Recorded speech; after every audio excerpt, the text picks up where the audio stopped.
Vamos à palavra de Deus. A palavra edifica, a palavra traz vida, a palavra traz luz, não é? A palavra nos traz situações que nós precisamos lidar em relação a escolhas. Por isso que o tema dessa mensagem é escolhas.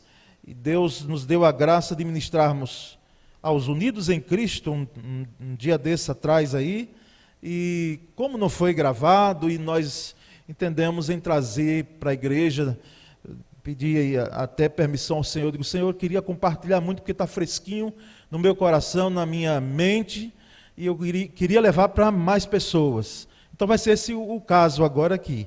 Nós vamos então ministrar essa palavra bíblica com o tema escolhas. E eu quero ler no livro de Eclesiastes, capítulo 9, versículo 18, vou usar a nova tradução da linguagem de hoje, que é uma Bíblia que nós temos mais ou menos comentada, e eu quero fazer uso desse texto aqui. Chegou um material aí, se puder projetar, à medida que a gente vai ministrando aqui. Diz assim: a sabedoria vale mais do que armas de guerra, mas uma decisão errada pode estragar os melhores planos. Eu quero reler. A sabedoria vale mais do que armas de guerra, mas uma decisão errada pode estragar os melhores planos. Então, uma escolha errada pode estragar o melhor planejamento que você fizer. Quantas escolhas, é uma pergunta, você acha que você fez hoje? Quantas escolhas?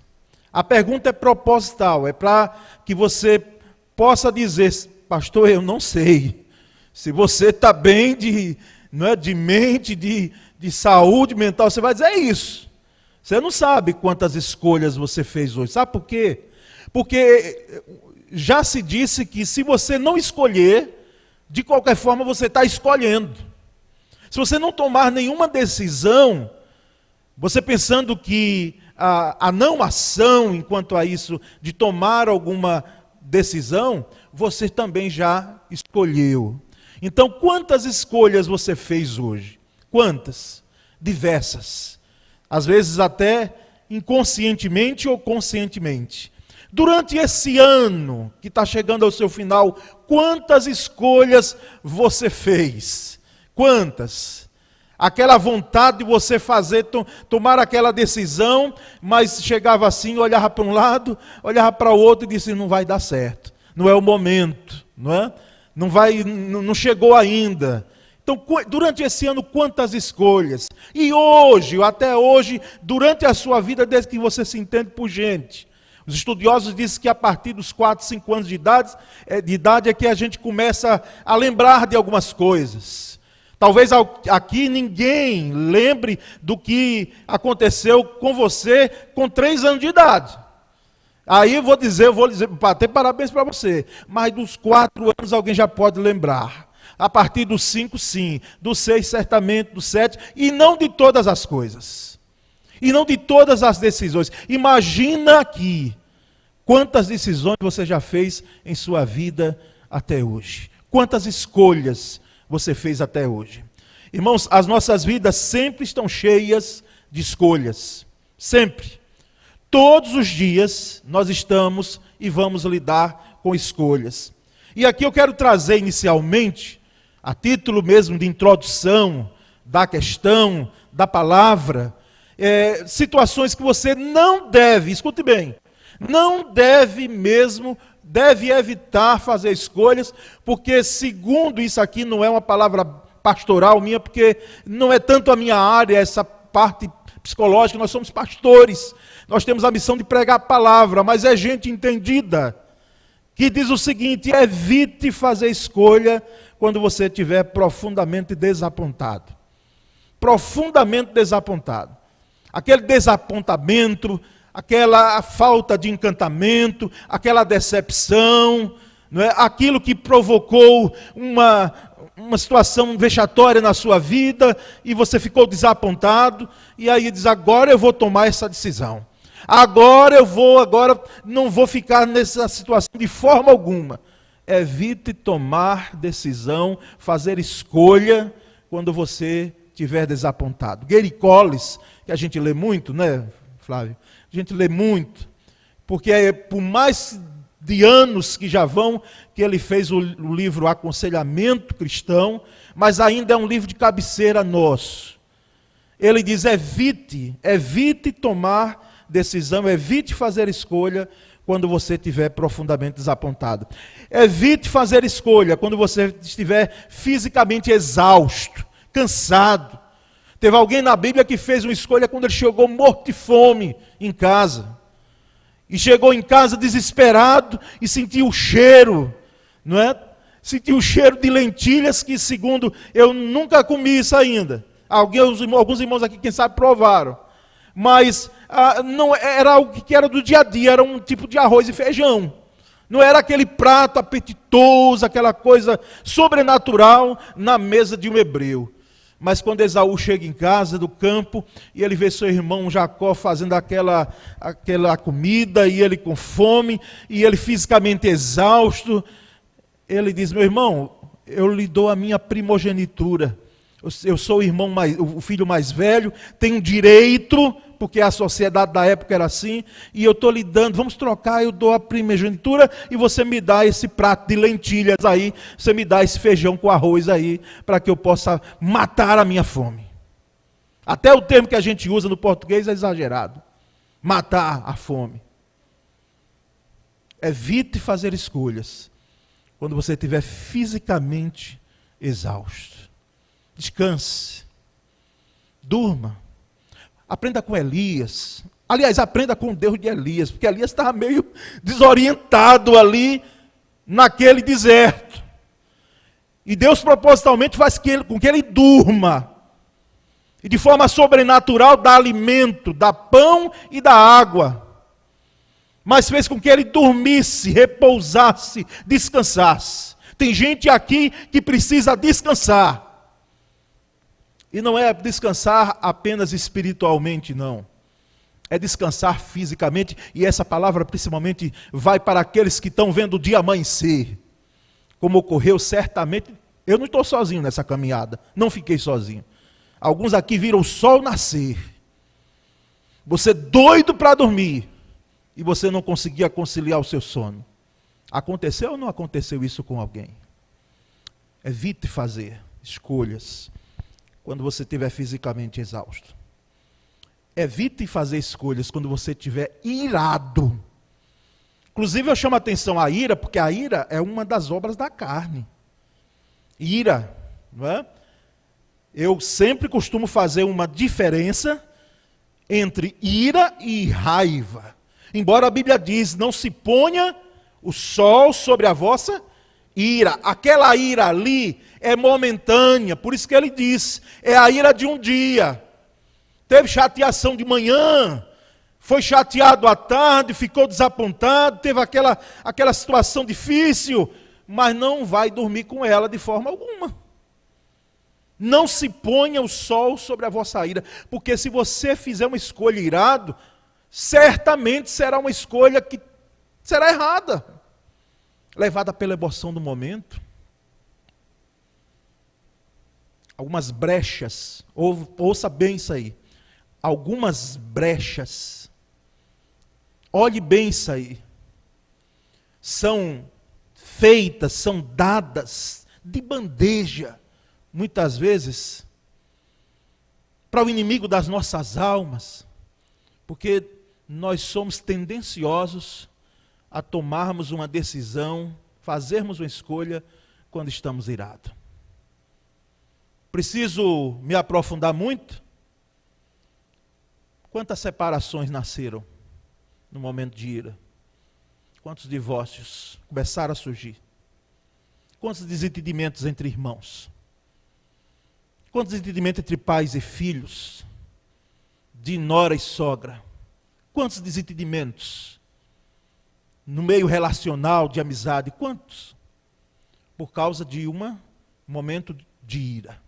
Mas nós vamos adiante, irmãos, e há um primeiro aspecto aqui, agora estou começando a pregar, que nós precisamos nos atentar. São perguntas que elas vão nos confrontar, para que nós possamos fazer escolhas sábias, escolhas com princípios na palavra, para que não se cumpra esse versículo que nós lemos aqui, que Salomão escreveu. Uma decisão errada pode estragar muitos planos. Uma escolha feita errada. Primeiro, posso defender o que estou escolhendo com a palavra de Deus? É uma pergunta para você e para mim. O que você está para escolher, você pode dizer, olha, a palavra me dá o respaldo para que eu possa fazer essa escolha. Porque, meu querido irmão, minha irmã, se não tiver o respaldo da palavra, se não estiver alinhado com as escrituras, se a Bíblia de cada não lhe disser sim, não faça essa escolha em nome de Jesus. Porque é a palavra, é a Bíblia que nos dá o respaldo. Posso defender a minha escolha com a palavra? Porque pode ser que a sua escolha esteja desalinhada, fora de sintonia com a palavra.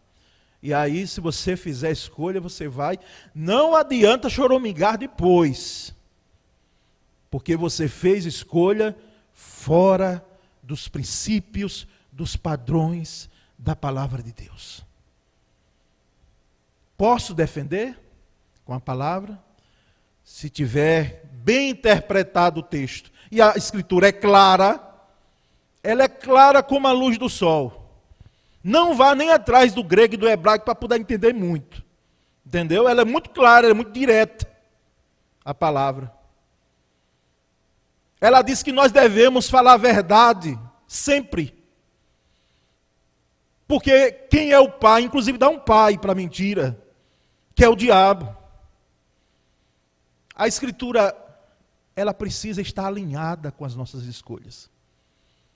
Aliás, conserto, as nossas escolhas precisam estar alinhadas com as escrituras. Segundo, quando penso na escolha que estou para fazer, tenho alegria e paz interior. Você está prestes a fazer uma escolha na sua vida. E na vida de alguém aqui, é um fato. Existem escolhas. Nós tomamos todos os dias. Você, diante dessa escolha, você sente alegria e paz interior. Ou existe um entristecimento tal, que já está sinalizando se você é crente em Cristo Jesus, porque isso não é em vão que ocorre. Isso é a ação do Espírito Santo no nosso coração, dizendo, olha, cuidado que tem algo errado aí. Cuidado. É um sinal amarelo que muitas vezes a gente quer avançar, pensando que vai dar tempo. Já desse eu peguei um taxista, o carro estava na oficina, e aí peguei. Numa das esquinas aqui mais movimentadas. O sujeito viu assim um sinal, na realidade estava verdinho.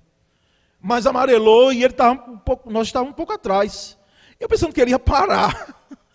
Porque quem dirige sabe disso aqui. Se você não dirige, eu vou dizer. Ninguém que dirige fica bem satisfeito quando o outro está dirigindo. A gente sempre fica olhando, preocupado. Alguma conversão, alguma coisa, alguma forma, a gente fica ali e vai fazendo juízo de valor de quem está dirigindo.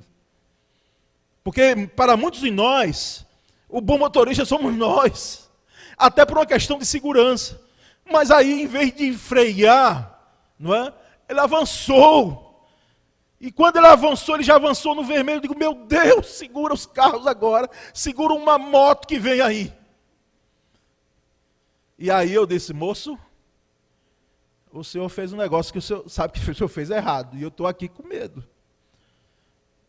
Eu estou para pedir para o senhor parar aí. Mas disse isso mesmo. Olha, para chegar a dizer isso. Para o senhor parar aí, porque eu vou descer. Ah, mas se eu freasse, ia bater. Eu digo, não, eu estava vendo. Porque a gente que dirige sempre está olhando. E eu já tinha visto que o carro estava longe, embora numa velocidade boa. Talvez seja o seu caso. Já um entristecimento natural da coisa, do Espírito Santo. Você diz, não, mas eu vou ficar, fazer essa escolha mesmo. E a coisa piora, mais ainda, quando a gente não sente a paz interior. Que a Bíblia diz, inclusive o apóstolo Paulo diz que é o árbitro, é o juiz, a paz. Pode ser que alguém não sinta nada, mas isso não é o caso de quem é lavado e remido pelo sangue de Jesus. Porque eu já ouvi de gente, rapaz, você não teve nenhum entristecimento com esse pecado que você fez, não? Eu disse, não, pastor, não sou, tantos quantos fazem, inclusive ali na igreja. O argumento é esse. Quantos fazem assim? Ou seja, eu fiz certíssimo, não tenho arrependimento nenhum, né? Já fiz, está feito, a carne é fraca e pronto. Não sente paz interior. Se você tomou uma decisão, se você fez uma escolha, que você não tem paz interior, pode ser que ainda você precisa rever e consertar isso. Porque às vezes nem sempre dá, porque já foi feita a escolha. Então, quando penso na escolha que eu estou para fazer, tenho alegria e paz interior? Tenho alegria e paz interior? Com a igreja a gente lida com diversas situações. Olha, pastor, algo que você tem que ser especialista em quase tudo na vida. Mas lidar com as situações das pessoas, Deus nos dá graça para isso. E o relacionamento de alguém não ia bem. Ovelha, moça, crente, zelosa, imperfeita, mas querendo uma vida no altar. E aí, quando abre o coração para o pastor fica feliz, porque está dizendo, pastor, eu estou confiando no Senhor. Humanamente falando, me diz aí, me orienta aí, como me dá alguma luz. O relacionamento estava tendo situações de namoro, e já prestes no noivado, que não era para acontecer. Não era. Para crente não. Lá fora não importa, felizmente. E aí nós orientamos na palavra. Orientamos na palavra. Eu vou dizer aos irmãos que eu fiquei meio surpreso. Porque assim, havia E assim, ela rompeu com o namoro gostando muito da pessoa. Gostando muito. Porque se não gostasse, era até fácil. Mas ela gostando muito, ela disse... E depois aqui, nessa correria que era antes da pandemia, né? De cultos, depois de... Terminei, pastor. Não ia dar certo nunca. Eu digo, oh, glória a Deus. E aí a gente pergunta, mas você ainda gosta, né? Eu disse, gosto. Mas é melhor escolher agora para não sofrer mais tarde. Eu digo, oh, meu pai, que bênção. Que bênção. Estou em paz. Foi a palavra que veio. Estou em paz. A paz interior. Terceiro, será que a minha escolha não está sendo precipitada? Dá para fazer uma escolha, seja o mínimo que você pensar aí. Até a troca de um automóvel. A venda de um imóvel. Mude, em uma de suas palavras, diz que até para a gente, e eu já fiz menção aqui de quinta-feira, até para a gente cortar um pedaço de pão, tem que ter dependência de Deus. Imagina o que ele quis dizer. Que nas mínimas coisas eu preciso saber o que estou fazendo, o que eu estou escolhendo. Será que a minha escolha não está sendo precipitada? Está para fazer alguma escolha? Será que você não está precipitado demais não, irmão? Será que não há uma precipitação que vai levar a um precipício nessa sua decisão? Porque nesse mundo acelerado das coisas, a gente é tendencioso a fazer a transferência das questões espirituais como se fossem tecnológicas. O celular tem que ser logo, a resposta do WhatsApp não pode demorar. A configuração do computador, do notebook, do tablet, tem que ser rápida. E é isso mesmo, porque é tecnologia. A gente não tem essa paciência não, é algo avançado. Mas eu lembro a você, em nome de Jesus, pela autoridade da palavra, não queira transferir essa precipitação, essa celeridade. Aliás, na tecnologia não é nem precipitação, é celeridade mesmo, é próprio dela. Mas no nosso caso, muitas vezes é precipitação. Como se as coisas ocorressem como uma varinha de mágica, de condão, assim, que faz um milagre de uma hora para outra. Será, muitas vezes, sem medo de errar, eu digo, uma escolha errada, a escolha feita na precipitação. Também não demore muito não. Se você entendeu que é de Deus, escolha logo. Também não fique fazendo a fórmula de Bhaskara, fazendo todos os cálculos possíveis, para dizer, eu vou ver se ainda tem que escolher. Está na sua frente, Deus já lhe deu. É bom que se equilibre isso aqui, porque tem gente que pensa que as coisas elas vão na morosidade do seu sentimento, da sua escolha. Deus já colocou na sua frente. A gente vai lidando com a igreja, e eu já estou pastor aqui há 12 anos, na função que estou, né, de pastor presidente. De vez em quando eu ouço assim, ô pastor, nós temos que tomar a decisão logo. Eu digo, eu prefiro aguardar muitas vezes um pouco. Prefiro às vezes aguardar um pouco. Mas a precipitação, irmãos, muitas vezes nos leva a apuros, a situações vexatórias, e nós sofremos e depois ficamos olhando para um lado e para o outro, perguntando, mas o que foi que houve, meu pai? Você se precipitou na escolha.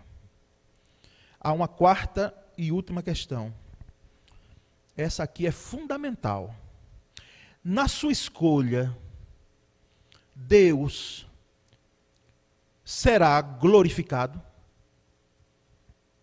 Na escolha que você está para fazer, Deus será glorificado. Porque a Bíblia diz claramente que nós fomos criados para o louvor da glória de Deus.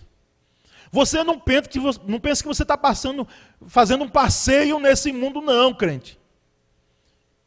Deus está permitindo que você fique aqui para que o nome dele seja glorificado. O nome de Jesus seja glorificado. Na sua escolha, Deus será glorificado ou você será glorificado? Ou os lauréis vêm para você? É claro que Deus, por misericórdia e graça, nos dá os benefícios da escolha, quando ela está alinhada com a palavra.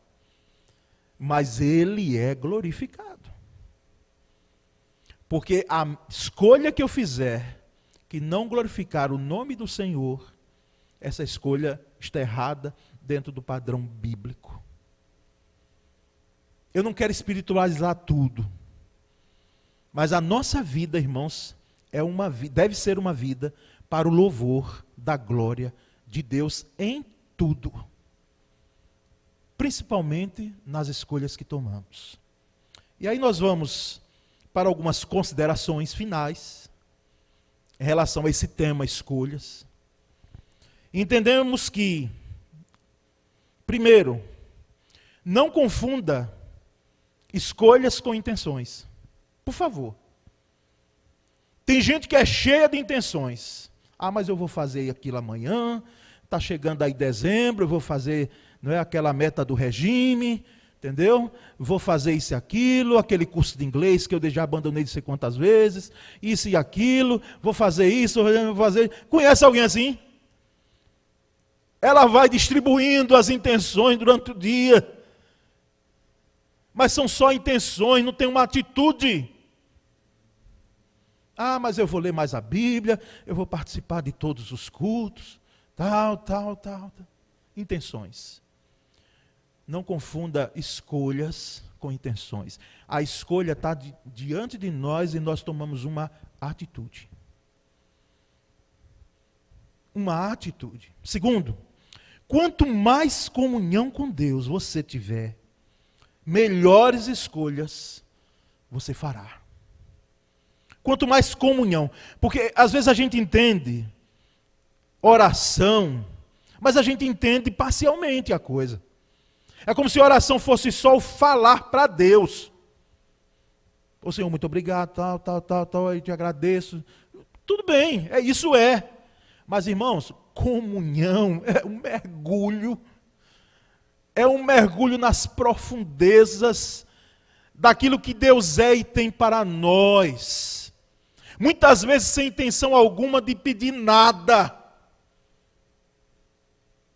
É o compartilhar, é a comunhão, é dividir o pão, inclusive.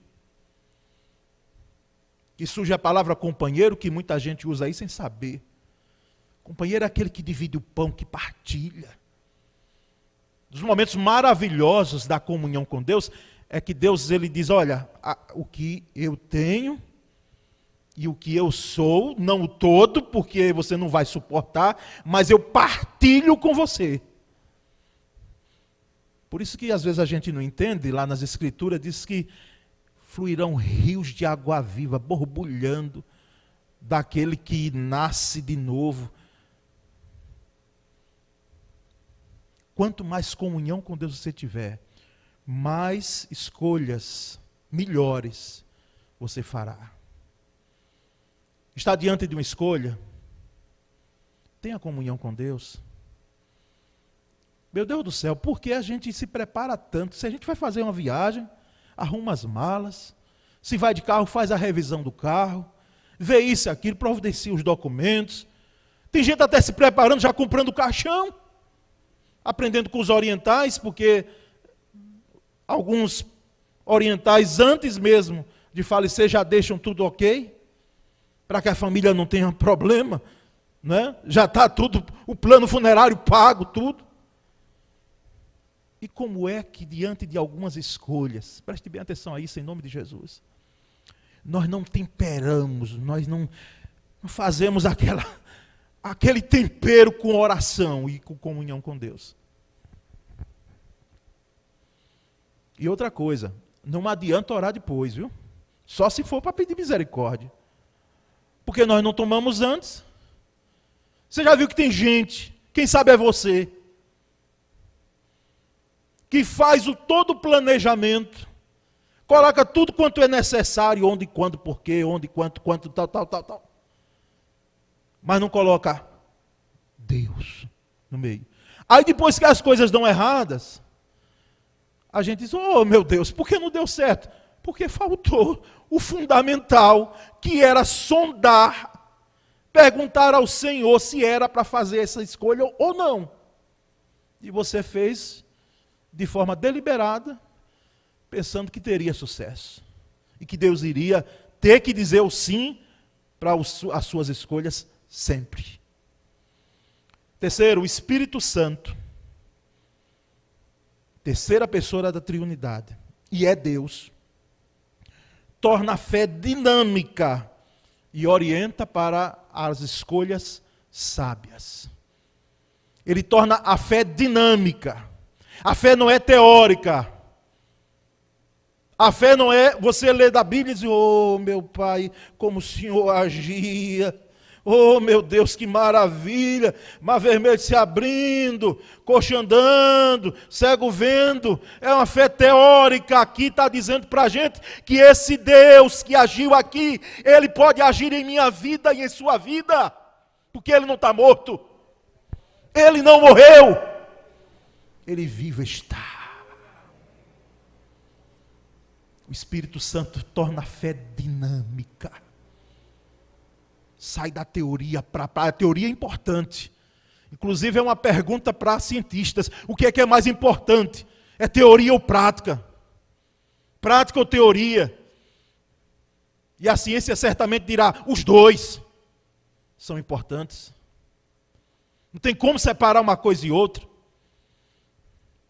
A prática vai dar base para que a teoria surja. E a teoria, ela fará a escritura da prática, fundamentando-a. Então o Espírito Santo torna a fé dinâmica, para que nós possamos fazer as escolhas sábias em nossa vida. Quarto, verifique se a palavra de Deus orienta direta ou indiretamente sobre o assunto de suas escolhas. O que é que a palavra diz? Eu quero fazer essa escolha aqui. O que é que a palavra diz? Há certas questões que a Bíblia nos dá sem rodeios.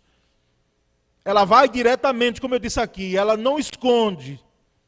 Ela não faz aquele arrudeio enorme. Não, ela diz, é isso. E se for isso que a palavra está dizendo, nós não temos que contra-argumentar de forma alguma, nós somos doidos. Nós somos malucos em relação a isso. Se a palavra está dizendo, e nós temos como regra de fé e prática, então não tem o que contra-argumentar. Quem tentou fazer isso se deu muito mal. Um homem que era chamado segundo o coração de Deus, que foi o rei Davi. Com tantos talentos e dons, habilidades para uma guerra. Um homem que quando tocava a sua harpa, a sua lira, o desviado rei Saul se sentia bem. Mas esse homem pensou que Deus abria concessões para ele usufruir ao seu bel prazer da mulher do outro. E não acontecer nada, numa boa. Porque Deus é misericordioso e bom. Deus é misericordioso e bom. Só que Davi penou, irmãos, por uma escolha errada. Aquela tarde, quando ele levanta daquele sono, depois de um prato de feijoada, aliás, não tinha prato de feijoada, não. Depois daquele almoço que ele dormiu e acordou à tarde, e ele chega até a beirada do seu palácio e vê aquela mulher tomando banho. Que escolha errada ele fez. E a palavra já tinha dito, não pode. O rei, na época que infelizmente era assim, podia ter quantas mulheres ele quisesse, mas a mulher do outro não. Inclusive de um capitão dele. Um homem que dava a sua vida pelo rei, que era Urias. Um homem que nem hebreu era, irmãos. Nem de Israel esse homem era. E era um dos capitães, um dos valentes de Davi. E ele assassina esse próprio homem. Mas, irmãos, há certas questões que a Bíblia nos dá sem rodeios, e em outros casos nós temos de consultar textos sobre o mesmo assunto, e até buscar ajuda na interpretação bíblica. E até buscar ajuda. Mas a Bíblia não deixa lacunas para situações que nós precisamos saber para fazer escolhas dentro dos seus princípios. Você não vai encontrar lá as minúcias. Eu vou ver aqui, você tem que fazer isso. Não. Ela já está dizendo os princípios, e através dos princípios você terá saúde nas suas escolhas. Quinto, Deus criou o ser humano com a habilidade de pensar. Dá para fazer escolha? Pastor, mas eu já fiz a escolha, eu vou orar todos os horários, de tanta a tal hora, vou colocar inclusive um jejum no meio, já pedi a outras pessoas, já compartilhei, vai estar tudo bem. Tudo bem, meu irmão, faça isso, se Deus colocou no seu, faça. Agora você entenda também que Deus lhe deu uma cabeça, para você pensar e você ter o bom senso, o discernimento de fazer escolhas, que muitas vezes não é uma questão de oração, já viu? E não entenda isso como heresia. Porque nós sabemos que existem escolhas que nós precisamos tomar por causa daquilo que Deus já nos deu de graça, que é o pensar, que é o refletir, que é o famoso bom senso que temos. as ponderações. Sexto e penúltimo, Deus colocou por sua soberania e graça pessoas em sua vida como líderes espirituais, algum familiar, irmãos em Cristo, que são conselheiros sábios, e amigos, para lhe ajudar em algumas escolhas. Deus colocou na sua vida. Não são muitos, não pense que eles vão, assim, vão ser essa multidão de pessoas. Mas Deus colocou gente no meio da igreja, no seu círculo de amizade, e é bom que ele seja bem escolhido, porque uma má amizade muitas vezes conduz a escolhas erradas. Não faz muito tempo estava dizendo a alguém, eu disse, olha, tem que romper com a amizade. Porque se você não romper com essa amizade que está, lamentavelmente, lhe influenciando em vez de você influenciar, a coisa não vai ser boa. O resultado, eu já vou lhe dizer como vai ser. Mas tem gente que não quer romper. Deus colocou gente que tem uma palavra temperada, recalcada, transbordando, para lidar e que lhe ajuda a tomar escolhas, fazer escolhas sábias. Dentre eles, pastores. Um pastor com exercício saudável do seu ministério, ele precisa ser sondado por suas ovelhas. Nos alegra muito o coração quando as pessoas, elas sempre buscam um aconselhamento, não é dizer o que você vai fazer não, mas um aconselhamento pastoral. Pai e mãe, para aqueles que estão dentro de casa, que saiu de casa, não é? Às vezes não é o caso, e olhe que às vezes é, mas pais, mães, amigos, irmãos em Cristo, podem dar palavra que lhe farão fazer uma escolha sábia. Sétimo e último, não faça escolhas. Essa aqui é uma paulada para a gente, não é? Paulada santa. Não faça escolhas como se fosse senhor do seu futuro. Tem gente que diz assim, eu vou fazer isso, vou fazer aquilo outro, como se fosse dono do tempo, dono da vida. Irmãos, com toda sinceridade, nós sabemos o que vai nos ocorrer amanhã? Sabemos não, irmãos. E nem pense aí, diz, pastor, não fala assim isso não, porque eu tenho fé. Sim, eu sei que você tem fé, mas nós não somos senhores do tempo. Não somos. Tiago pega pesado com a gente. Pegou com os leitores dele e conosco. Ele disse, vocês são como uma neblina. Nós somos homens, mulheres, ser humano, somos como uma neblina. Pensamos, somos, é claro, temos toda essa parte de avanço. Porque não venha me dizer que nós somos iguais a animais, não, porque Deus nos deu algo diferencial, que foi a sua imagem. Por isso que discordamos totalmente de teorias que se apresentam dessa forma. Mas somos frágeis, dentro e fora. Então não faça escolhas como se fosse senhor do tempo, senhor do amanhã. Como é que então a gente deve fazer, pastor? É colocar diante de Deus mesmo, como o próprio Jesus nos deu grande exemplo. Vou usar o exemplo de Cristo.